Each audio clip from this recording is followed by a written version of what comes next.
Halo semuanya, selamat datang di episode perdana StockUS Market After Hours. Podcast ini adalah tempat di mana kita membahas pasar keuangan, investasi, dan peluang global bersama para praktisi yang benar-benar berkecimpung di dunia investasi ini. Dan untuk episode perdana ini kita bakal ngobrol langsung dengan co-founder StockUS.id. Beliau sebenarnya adalah orang Indonesia tapi tumbuh di Australia dan selama lebih dari 10 tahun beliau berkarir di dunia keuangan yang fokus di saham Amerika Serikat. Mulai dari equity research hingga mengelola portofolio bernilai miliaran dolar. Sekarang beliau punya satu misi, membantu lebih banyak orang Indonesia memahami dan mendapatkan akses terhadap peluang investasi global melalui StockUS.id. Nah, hari ini kita bakal membahas perjalanan hidupnya, pelajaran yang dia dapat selama lebih dari 1 dekade di pasar modal, hingga pandangannya mengenai kondisi market saham Amerika saat ini. And please welcome our co-founder Jefta Ongkodiputra. Hey, thank you. Thanks for the very, very nice intro. Yeah. Okay, Jefta, first of all, can you tell us about your story? I know you are Indonesian, but you live in Australia, right? Yeah, that's right. So let's go back to the very beginning. Yeah. So my parents, basically lived in Indonesia all their life. Okay. So I was born in Jakarta, Kelapa Gading actually. So I lived there. I grew up, and I sort of did my first year of school there, and then I moved to Australia in 1999. So that's quite a fair bit of time ago. Yeah. So 27 years. And so I finished all my schooling, university, everything in Australia. So now I'm based in Melbourne. Okay. And yeah, but basically been here for a very long time. But actually my dad still lives in Jakarta, and so I still have very, very big ties back home. Okay. Yeah. So basically, do you understand Indonesian language or can you speak Indonesian? Ya, masih bisa sih. Oh, masih bisa. Oke. Kalau pertanyaannya pakai Indonesia berarti bisa. Yeah, bisa. But I'll try and respond in English because I'm a bit more articulate in English, I think. Oke, menarik. Berarti di Australia udah 27 tahun. Yeah. Oke. Udah. How old are you right now? I'm 33. 33. Oh, okay. So you moved to Australia when you are 6. Mm-hmm. Okay. That's right. And your kewarganegaraan? Yeah, so I'm a citizen of Australia now. Okay. Mm-hmm. Okay. And it's interesting because dari mana Jefta ini bisa belajar investasi dan sekarang jadi fund manager, right? Mm-hmm. Okay. What? Yeah, I guess it's a pretty interesting story. So when I went to school, I liked economics, I liked finance, accounting, and so I got really interested in basically investing. And one of the stories is that, when I was growing up, my dad told me, "Hey, like you can make money, but without doing any work." And I was like, "Oh, that's a pretty good way to make money. Like, how do I do that?" And he basically introduced the idea of Saham, right? The stocks. And so basically since school, I've just wanted to do one thing, which is to invest and become a professional investor. Then over time, you also do a lot of personal investing. And so ever since high school, exiting university, I've basically just wanted to do global investing. Okay, so you are investing since when you are in high school? Yeah, so as soon as I turned 18, that's the legal age to open a brokerage account in Australia. And that's when I started to buy my first stock. What your first stocks then? It was actually it's a micro cap weapons manufacturer. So they manufacture like missiles and a lot of I guess armaments. But I don't think it exists anymore. I think it's bankrupt now. Okay. So that's my first I even stock. don't know what stocks that.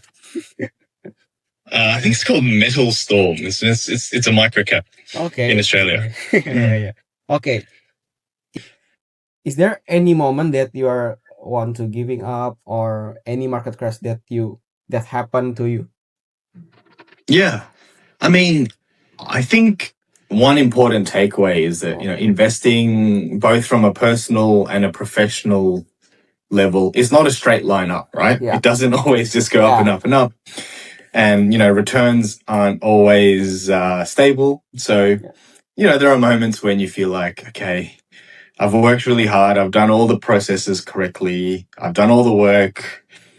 But the stock price just doesn't reflect your view. Yeah. And that's happened to me many, many times. And I feel a little bit like that right now, like it's every person's trying to buy AI stocks, and I've got a view on that, and I've got a view that my businesses will do better long term. But right now, it's no one cares about some of these wonderful businesses that I own. Okay. But yeah, look, I think in this game, if you aren't prepared for a negative 50%, negative 70% at some point, you're in the wrong game. Like, you have to be able to stomach that volatility. Okay. What is your biggest crash in your life? Yeah, I mean, I've had a stock go to zero, right? Okay.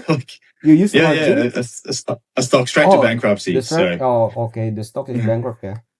Yeah. Okay. So then you can't sell it, so it's worth nothing. Yeah. How about when the COVID-19 crash? Yeah, COVID was. I mean, I think COVID was it's very much two things that happened. So some stocks went really, really well, and some stocks went really, really badly. Yeah. And so I own a company that does a lot of live events, right? So Live Nation, it tickets, it promotes, it runs all these major music events. And what happened in 2020, 2021? Well, there was no events. It shut down. So that stock's revenues almost went to zero that year. And so that was a tough period. But subsequently, and since then, the stock's gone from strength to strength. So I think you have to be able to handle that, right? Yeah. Like 1 year, 2 year, getting gut punched every day by the market. Hey, that's part of the game. Even the stock already all-time high in this current time. Yeah, everyone's back. Everyone wants to go out and see Taylor Swift and all their favorite artists. So. Okay. Maybe banyak orang dengar istilah equity research or investment banking or fund manager. What kind of job and what is the difference between it? Yeah. Let's go. I want to be very, very clear around. I guess there's a lot of confusion, right? Like, what is an investment analyst? What's an equities analyst? What's an investment banker? Like, they're very different jobs. So when I started my career, I was basically an equity research analyst. Very, very simply, that means that your job is to analyze companies and stocks, and you give recommendations to other people, including your boss, who's usually the portfolio manager. And you say, hey, I think I like this stock, this company. This is the way we think it should make money and generate returns. This is all the analysis, and you present that information. Then they can decide if they want to buy or sell the stock. So as an analyst, you basically are a research provider to somebody else, and they get to make the decisions.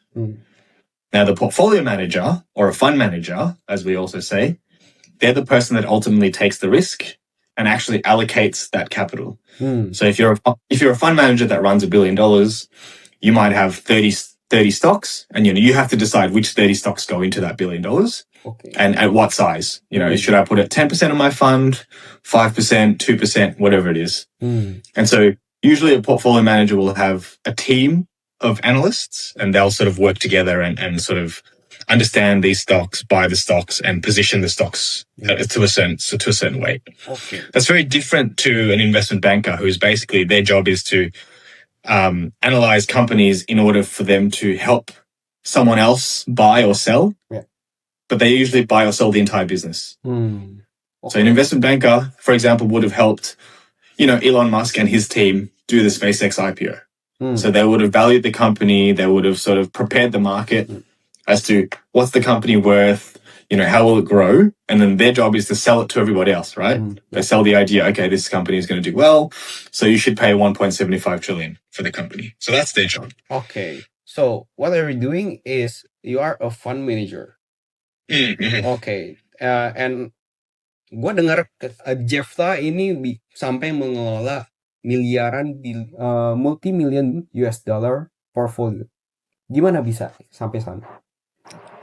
Well, yeah, I think it's, over 10 years, you build your skill set as an analyst, and you make a few good investments, and people trust you and put more responsibility with your abilities. Then over time, you sort of build that knowledge base, build the client base as well. And then when you're ready, and when other people think you're ready, you can transition from becoming an analyst into more of a portfolio manager or a fund manager role. And it's a slow process, it takes years and years, because as you can imagine, a lot of investments, they don't tend to pan out in one day or 1 month or 1 year, right? It takes years. It can take 3 years, 5 years. Or even 10 And years. so, so you have to be patient. Yeah. You have to do good work over a long period of time, build up the trust, and then one day someone will give you money to manage. Okay. You know? But we can start small and then you grow. okay, what do you feel to handle all of that responsibilities? Have you ever feel like scared or takut loss? Orang ini kalau loss gimana, multi-billion dollar ini kalau loss uangnya gimana gitu? Yeah, I mean, I think most people would agree that the job is stressful. You know, it's a lot of responsibility. And the clients are everybody. They're people like you and me.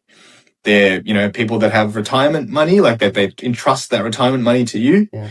There are big institutions that want you to generate a return. There are lots of expectations for you to do well. But at the end of the day, if you are confident in the process and you do really good work and, you minimize your mistakes, because we're all going to make mistakes. It's just a matter of how to minimize those mistakes. You can be confident that your process is run well, and you can generate those returns. And sometimes those returns take longer than you think. Sometimes those returns take, a lot less time than you think. And so I think it's having the confidence and the humility to understand, okay, I'm confident when I'm right, but I'm humble enough to know when I'm wrong. So those are the two things. Yeah. I think that makes the job a little bit easier to handle day to day. Because, prices move every day, right? Yeah. 10% here, 5% there. Every day is up, down, up, down. And so I try and anchor to the long term, especially around the companies that I own. So these are wonderful companies. They can generate a good return from growth plus the capital that they'll pay back to us. I'm very confident about the growth runway. I'm very confident about the underlying earnings power of these business. And so, over 3 to 5 years, the investment thesis should play out and, the day-to-day movements become less stressful. Okay. But it's still stressful. Yeah, it's still stressful. Okay. But within that time, what is your biggest mistake? Or is there any clients that complain to you because your mistakes or because the performance is not good enough? Or is there anything that happened to you? Of course. I mean, there are times when, sometimes the market is extremely irrational, or sometimes it acts very quickly. Yeah. And one of your companies can be down 50%. And I can tell you, if one of your stocks are down 50%, you start getting phone calls from your clients. They ask you, what's this? What's happening? Yeah. Why did you buy this? Why do we own this? How does that impact performance? Look, that happens, at least a few times a year. But you just have to take it on the chin. You have to, accept if you've made an error with grace. But at the same time, if you firmly believe and you have conviction in that company or that stock, it's your job to decide what to do with the money. And sometimes, you have to say, we respect and we love our clients, but we think we're correct and we think you should stick with it. Okay. Interesting. But within that time, over 10 years, what is your biggest what we call it? What is your selama 10 tahun itu apa pembelajaran paling berharga that you take from the market or from your job? Yeah. I mean, there's a lot, I think. Over 10 years, you make lots of mistakes. You lose a lot of money. Yeah. And you learn a lot through that period, right? Yeah. But for me, I think the best lessons for investing, but also for general life, is one, to have that humility, right? Because you can feel smart, but you can also admit when you're wrong. Yeah. And it actually allows you to lose less money. So I think that's really helpful. And then the temperament, right? It's really easy to get emotional. As I mentioned, stocks move up, stocks move down. And the market tells you if you're losing money in real time, right? Yeah. Like you can see it. Yeah. And so just to be able to sit with that and understand, okay, what am I missing? Or, what's the market missing? You can just internalize that have a good emotional response. And I think that makes you a much better investor, but it also helps in just daily life as well. Okay.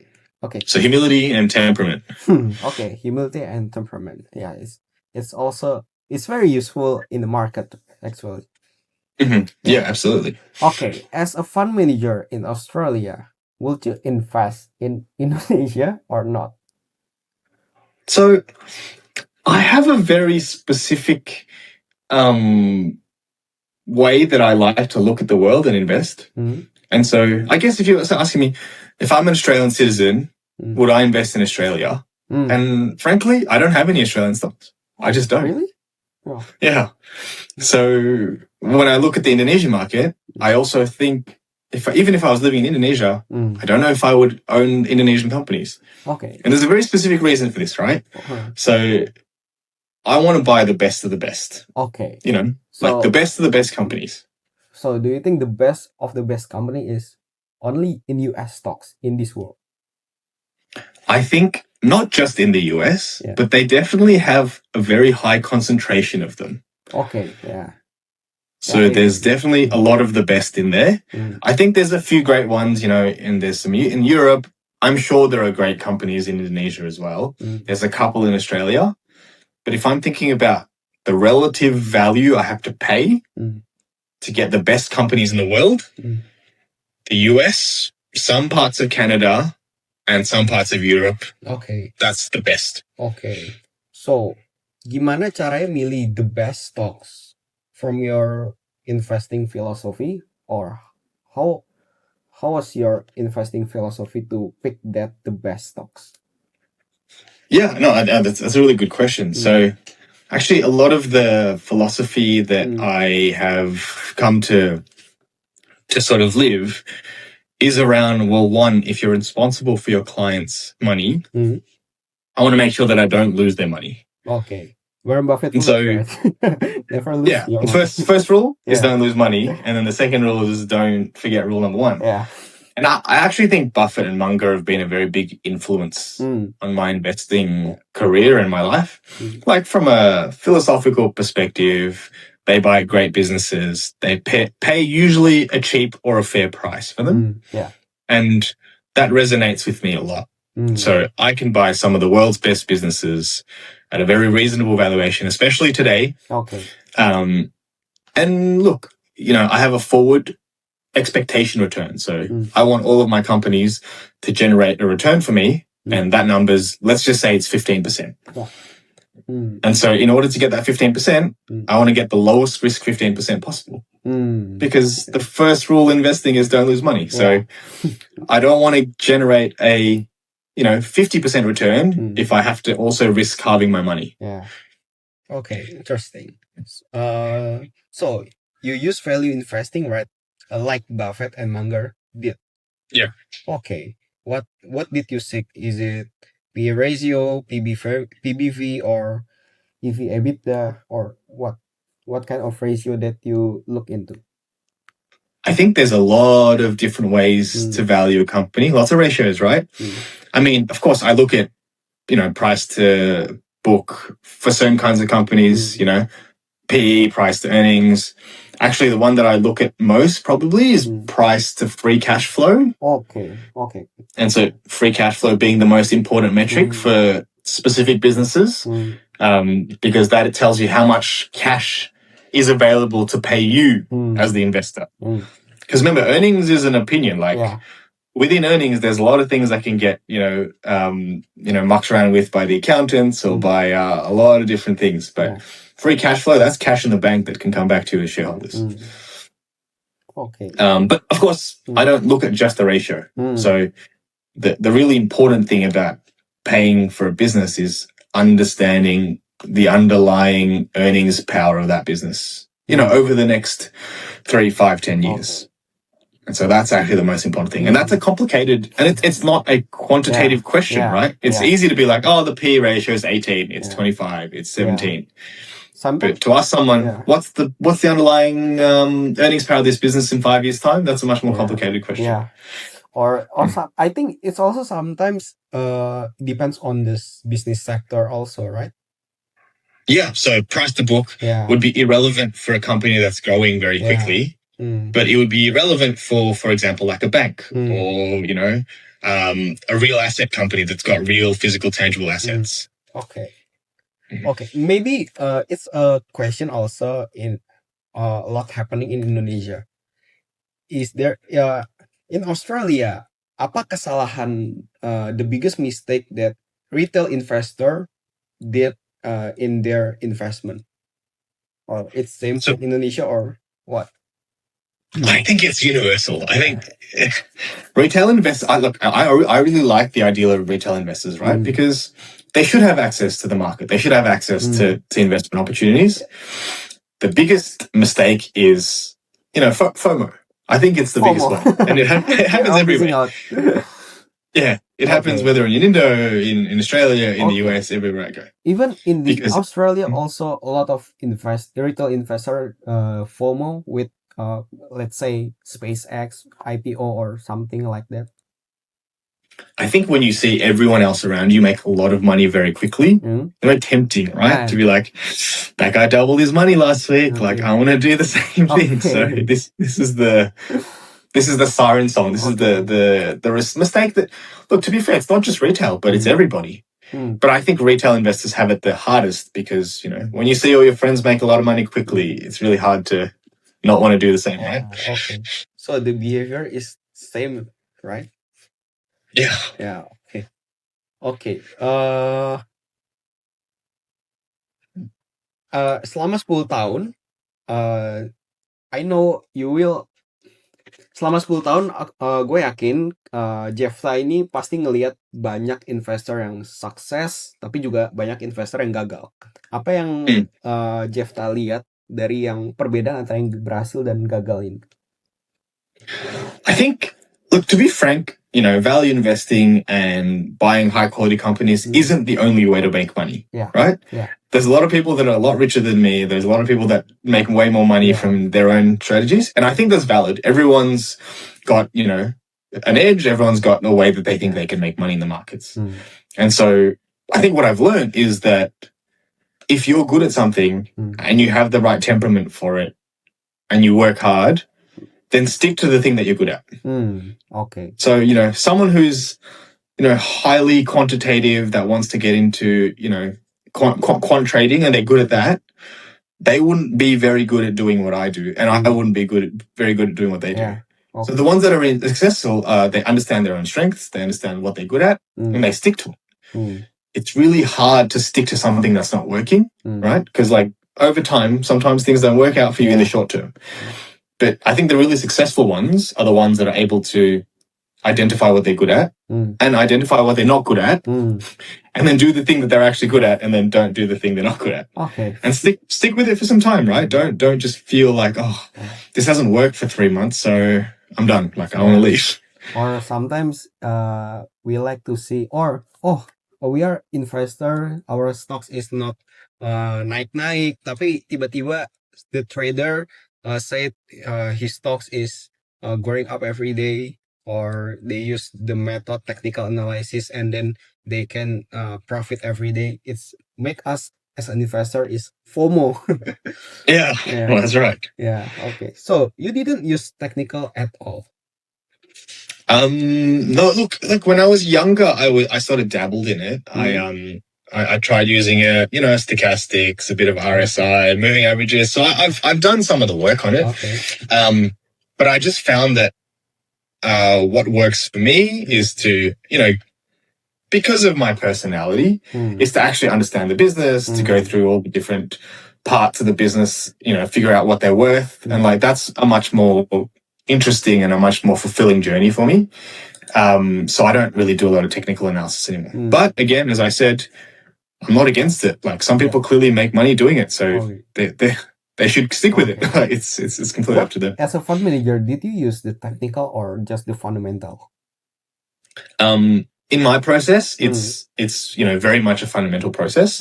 But I've seen other professional fund managers use it. Now, they might use it a little bit, right? They might say, okay, I'm doing all the fundamental work and just to understand the right entry point, Hmm. I'm going to look at the 50-day over 200-day moving average. That's a very popular one. Yeah. So like it just becomes a part of their process, even though they're a fundamental investor. So I've seen that as well.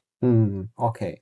So, kalau ada satu temen Jefta yang baru pengen investasi, kira-kira apa satu nasihat investasi terbaik yang Jefta bakal kasih ke dia? Don't expect to be good at it straight away. Okay. Don't expect to Like be it's good. Okay. like as in it's a lifelong journey. It's Yeah. a pursuit of, it's a long-term pursuit. Oh, yeah. And if you think about it, there's, hundreds of thousands, if not millions of people that are trying to do the same thing, right? They're all trying to miss the market. They're all trying to generate a return. And so I think to be humble enough to begin and say, okay, I'm coming in new. I want to learn how to do it. I can't be better than everybody else at it. Day 1, day 2, day 10, day 30. So it takes time. And then when you inevitably make your first mistake, like keep going, because the knowledge of this sort of compounds, right? So you get a little bit better every day, and then before you know it, like you're pretty good at this. Yeah. But don't give up, and just get a little bit better every day. Okay, so from yourself itself, for more than 10 years you invest in the stocks market. Is it every year you get profit, or every year you can beat the market, or sejak kapan Jefta ini bisa beat the market?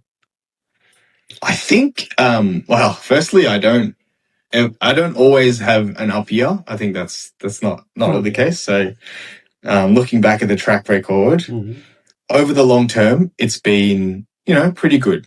So, beat in the market, yes. Do you beat the market every year? Definitely not. Okay. There are some years where, look, if my investment philosophy, put it this way, if my investment philosophy is to generate 15 to 20% returns per year, that's roughly a double every 4 to 5 years. So you double your money every 4 to 5 years. That's roughly the math, right?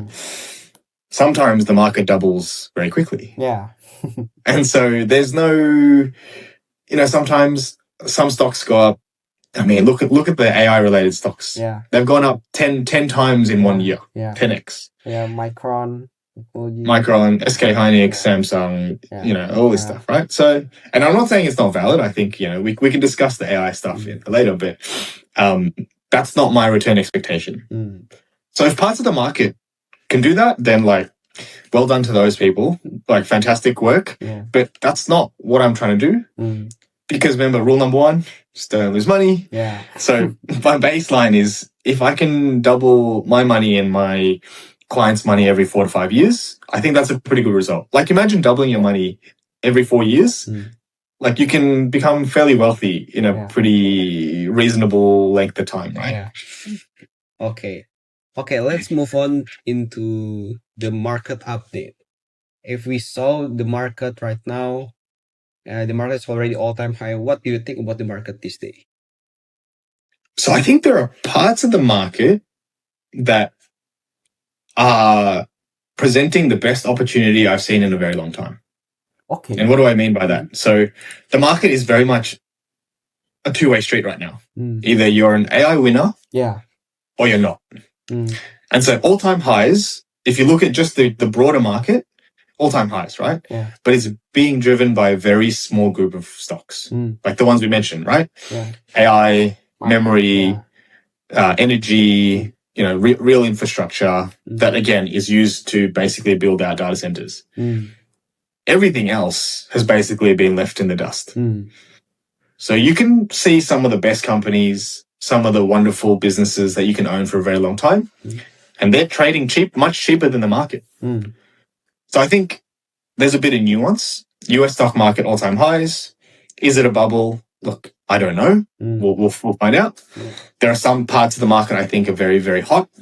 But from what I'm seeing, if you take the time, you do the work on some of these companies, there's never been a better opportunity to own some of these great businesses, right? And so, I think that's where I'm sort of sitting. But obviously, it takes time. You do the work.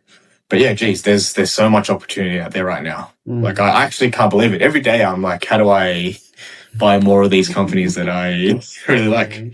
So would you still recommend the AI company in this situation? I think it depends. Okay. There's some nuance, right? So look, if you think about what does an AI company really mean, let's break out the entire value chain. So this is what I like to do as part of the process, right? So who's the end customer?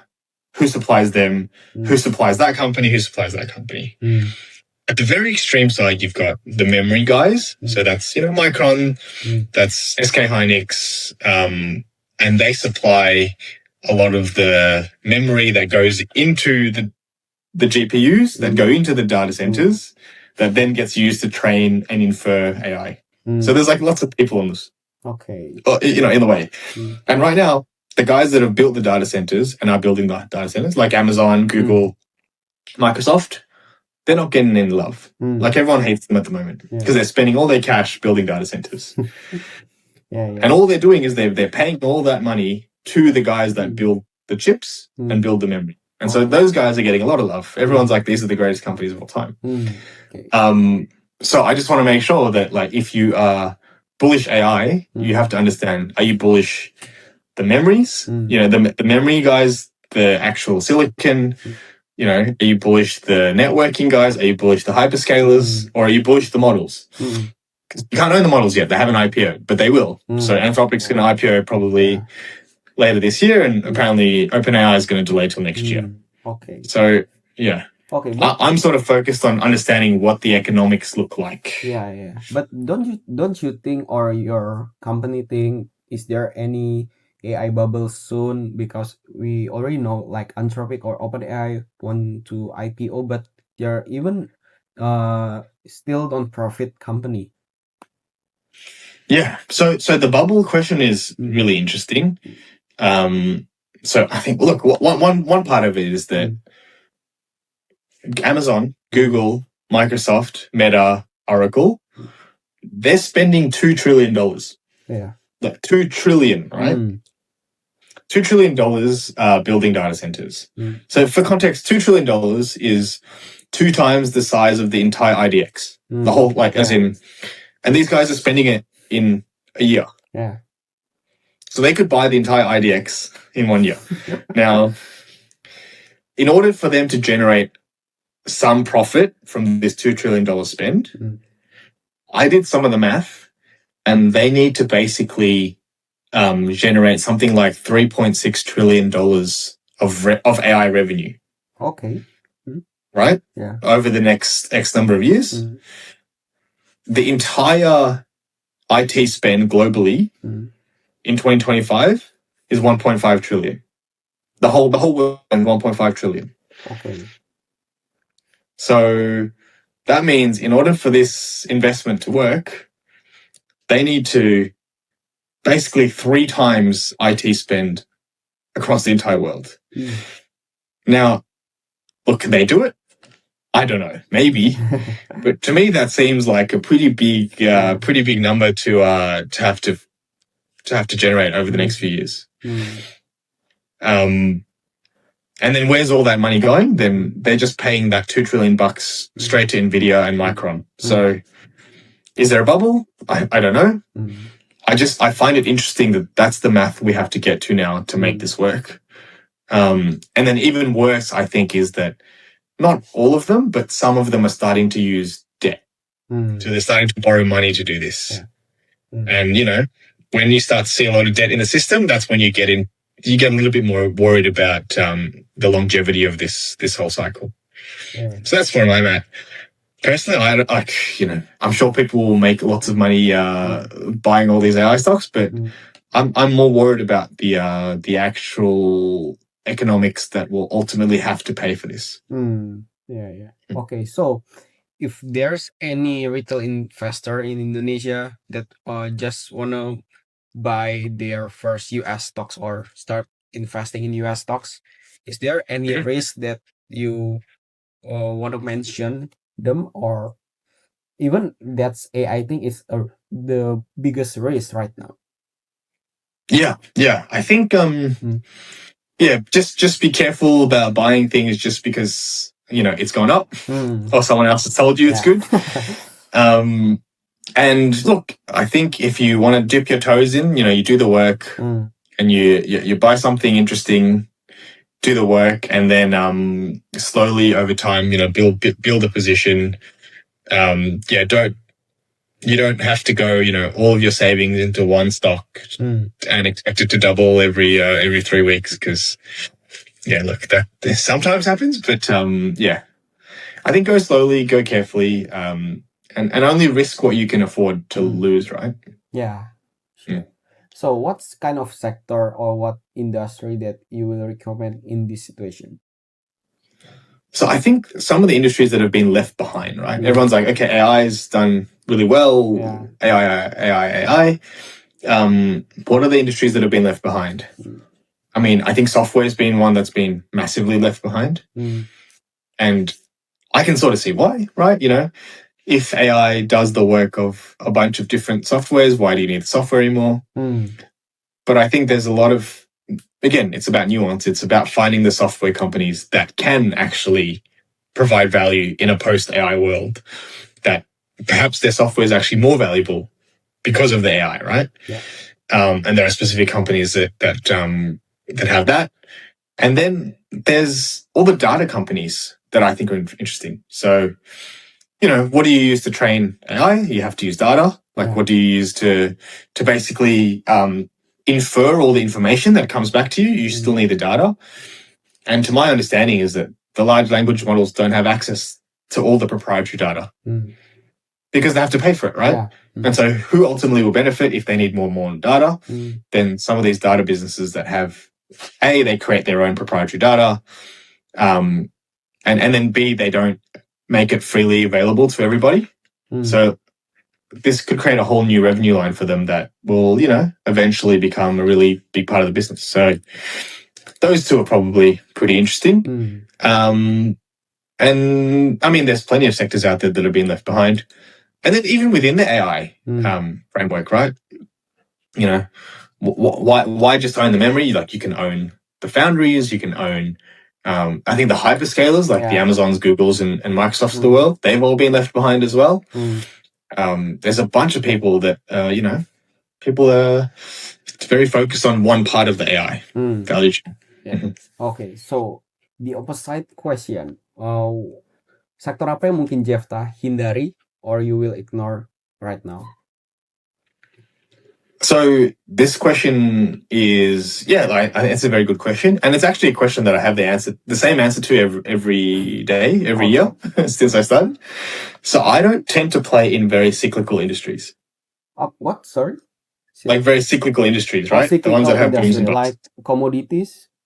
Yeah. So I don't typically play in commodities, energy, and some of these ones that basically you're the price taker. So there's a large market. Let's say, for oil, there's a global market for oil, and you as a producer of oil will have to take whatever price the market price is. I much prefer businesses that say, I have a product that you cannot substitute, that will be around for a very long time, and I get to tell you what you're paying me. So it's a very different kind of business. Yeah. Now, I'm not saying that you can't make money with commodities and energy stocks. Like, you definitely can. It's just not the kind of ones that I sort of fit with philosophically. I see. There's a couple exceptions. So I do like a royalty business, and we can get into this in another episode. But a royalty business is basically you've bought a royalty on a mineral or an oil field, and it doesn't matter if the oil sort of price is up or down, but you just basically get paid per barrel or per ounce. And so those businesses are the only businesses in commodities that I tend to like. Okay. So if you have $100,000 US right now, how do you allocate that money? Yeah, I mean, it's less theoretical because I probably have to do it every single day, but we can get into the specifics later. But right now, if I can get a very good return, Mm. like let's say the 15% plus return Mm. out of a bunch of companies that have been left behind because of AI, Mm. and those companies are trading at below a market multiple. Let's just say the S&P 500 today Yeah. is on about a 24 times P, right? Yeah. A bunch of these companies, which I think are better, will last longer, have better growth over the long term, Mm. are trading at like 18 to 20 times. Yeah. So if I had $100,000 of fresh capital, and that's in practice, I do. So that's where I'm going. Okay. Yeah. Okay. Or one last question. Apa satu pandangan Jefta mengenai pasar saat ini yang mungkin banyak orang tuh nggak setuju? Yeah, I mean, look, there's probably a lot because clearly I'm in the minority at the moment.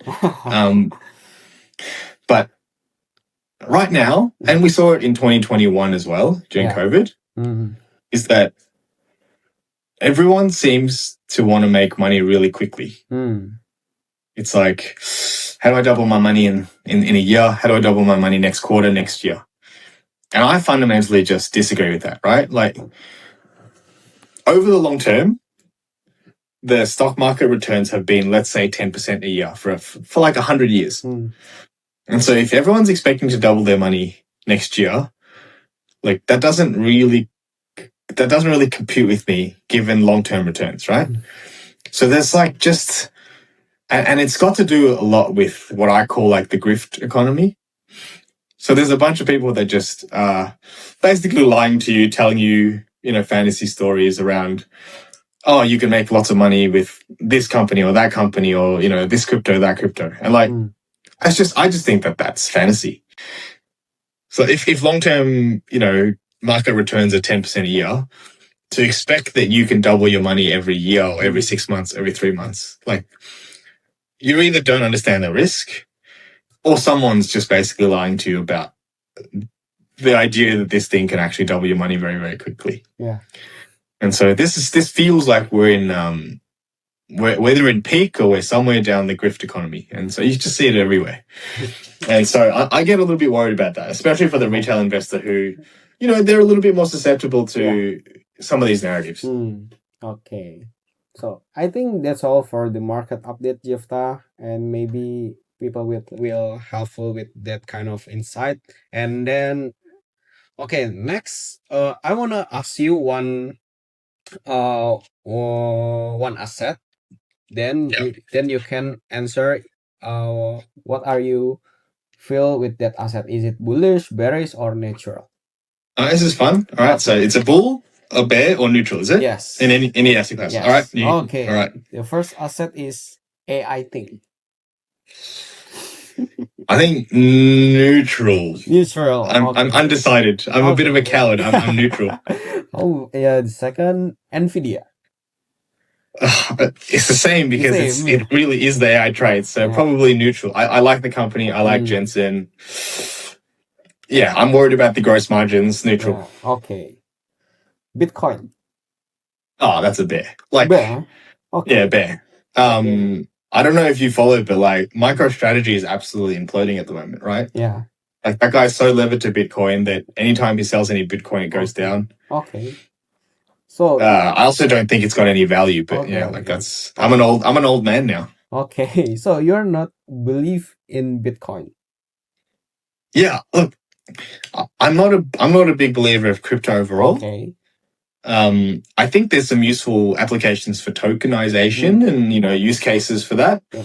But the idea of like holding a digital currency to me that doesn't generate me any cash, that doesn't grow. Yeah. Like why would I own that? Yeah. Okay. Yeah, it's like a commodity, right? Yeah, but that doesn't really have any use for me. Yeah. Okay. Like and like I think people can make money. Fine. Like it's just not. Yeah. Okay. Interesting. Okay. Next, gold. If you'd asked me like a year ago, I would have been bullish. Now I'm a bit more neutral. It's just run so hard. Okay. So, but you didn't invest in gold, like gold bar or gold company? Yeah, so very specifically, I only like gold royalty businesses. Okay. Yeah. So that's the way I would get my exposure to gold. Okay. Mhm. Next, country, China. I think bearish. Okay. The look, okay, there are some parts of for the Chinese economy which I think is done wonderfully and I'm bullish on, like EVs, like, massive industrialization. Like they're really good at building stuff. But the reason I'm feeling bearish is the demographics are tough. Okay. One child policy means that you're basically missing like 100 million people. And so if your population is declining, it's really hard to become bullish on the country as a whole. Okay, in the long term, right? In the long term, yeah. Okay. Short term, yeah, like I think they can recover, but like it's really hard to just basically say, have 1 billion people, but I could have had a 1.5 billion people, but I just don't now. Okay, Yeah. but what do you think about the Chinese technologies company like Alibaba or Baidu or something like that? Some of them are really good, Yeah. but I think they got an unfair advantage in that other companies weren't allowed to play. Okay. Like Google, Meta, and Microsoft weren't allowed to play, so they got to build their own, right? Yeah. Whereas in Europe, it was like when it's a fair playing field, the US companies dominated. Yeah. So because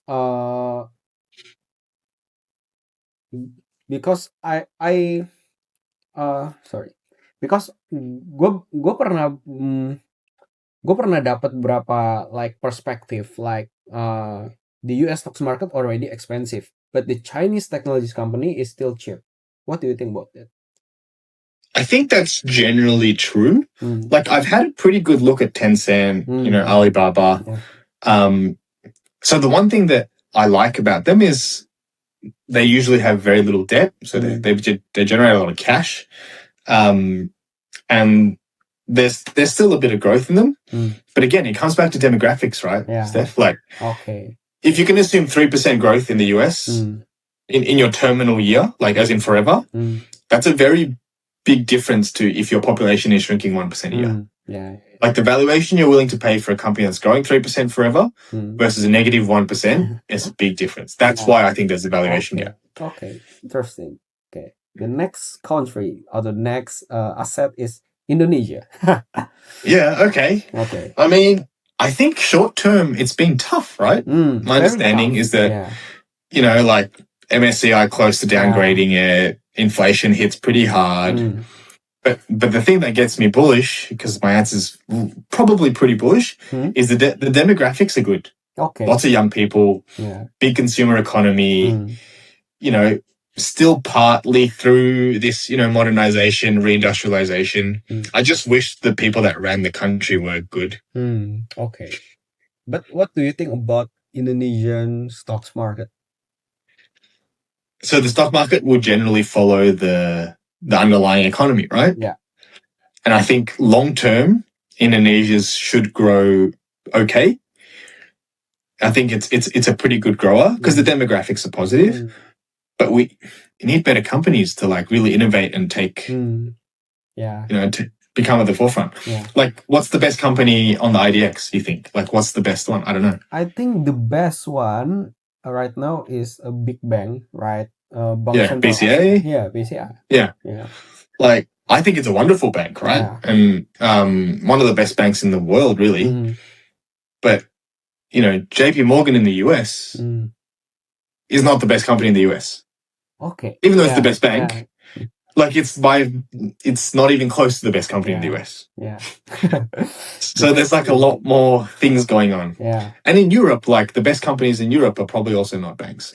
Okay. There's luxury companies, there's, defense, there's aerospace.